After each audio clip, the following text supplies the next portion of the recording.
ইয়া রব, দাও না একটু আমাদেরকে মাফ করে আল্লাহ। তুমি ছাড়া আমরা কার কাছে চাইব আল্লাহ? গুনাহ করলো তো তোমার বান্দা, অবাধ্য তো তোমার বান্দা, তোমার কাছ থেকে এসেছি, ইন্না লিল্লাহি ওয়া ইন্না ইলাইহি রাজিউন, তোমার কাছে তো ফিরে যাব আল্লাহ।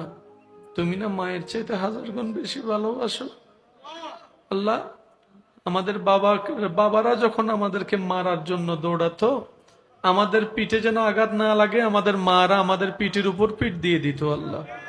আল্লাহ গো, তুমি না মা চাইতে 1000 গুণ বেশি ভালোবাসো আল্লাহ, দাও না গো, মাফ করে দাও না আল্লাহ।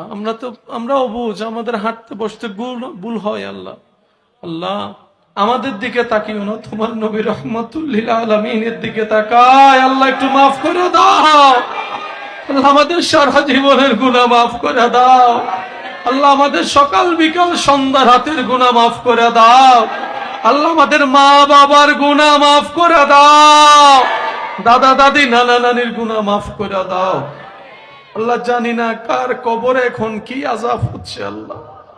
আল্লাহ কত আপনজন কবরে শুয়ে আছে, কি কষ্টে আছে আল্লাহ জানি না আল্লাহ। তারা তো দোয়া করতে পারে না, দুনিয়াবাসী দোয়া করলে নাকি কবর আযাব মাফ হয়, তোমার নবী বলেছেন আল্লাহ। আল্লাহ আজকে কবরবাসীর জন্য আমরা সবাই তোমার দরবারে ভিক্ষার হাত তুলে দিয়েছি আল্লাহ গো। আল্লাহ ও আল্লাহ, কবরবাসীর কবরের আযাব তুমি মাফ করে দাও, কবরবাসীর কবরের আযাব মাফ করে দাও আল্লাহ।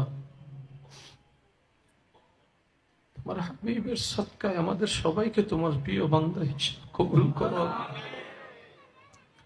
রব্বুল আলামিন। আমাদের সবাইকে নামাজি বান্দা বানায়া দাও আল্লাহ। মা বাবার যেন সেবা করতে পারে সে তৌফিক দান করো আল্লাহ। স্ত্রীর হক স্বামীর হক আদায় যেন করতে পারে সে তৌফিক দান করো আল্লাহ। বড় ভাই হয়ে যেন ছোট ভাইদেরকে, ছোট ভাই হয়ে যেন বড় ভাইয়ের জন্য আল্লাহ হক আদায় করতে পারে তৌফিক দান করো আল্লাহ।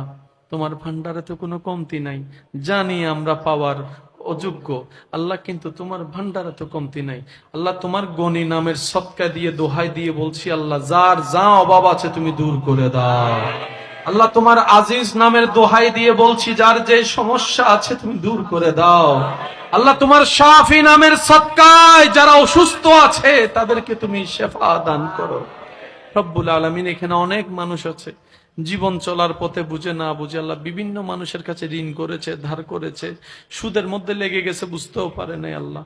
আল্লাহ আমার কোনো ভাই বোন যদি সুদের জগৎ থেকে ফিরে আসতে চায়